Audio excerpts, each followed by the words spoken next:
পরের দিনকেই পকুকে নিয়ে এলাম সেলুনে। আগে থেকে লাইন দিয়ে রেখেছিলাম বলে তাই ফাঁকা পেয়েছিলাম। আর এখানে এসে দেখি একটা জিনিস, দেখো কত যত্নের জিনিসে কিন্তু ভালোভাবে ফলন হয় না, আর অযত্নের জিনিসে দেখো কত ফলন। ড্রেনের ধারে হয়েছে টমেটো এক গুচ্ছ।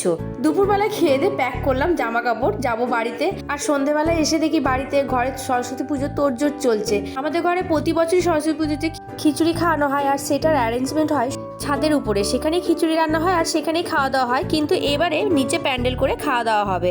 আর মনায় একদিকে করছে ঘরের ডেকোরেশন, যেখানে ঠাকুর বসানো হবে। সুমি এসে সন্ধেবেলায় বাঁধাকপি কাটতে, খিচুড়ির সাথে বাঁধাকপি তরকারি হবে।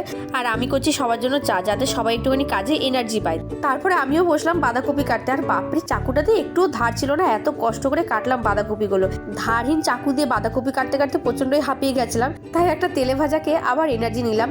আর আমাদের সামনে বাড়ি কাকিনও এসেছিল আমাদেরকে হেল্প করতে। তো ফাইনালি আমার তো বাঁধাকপি কাটা হলো। আর পকু দেখো আমার ছোটবেলাকার ফটো দেখতে ব্যস্ত। তো চলো টাটা।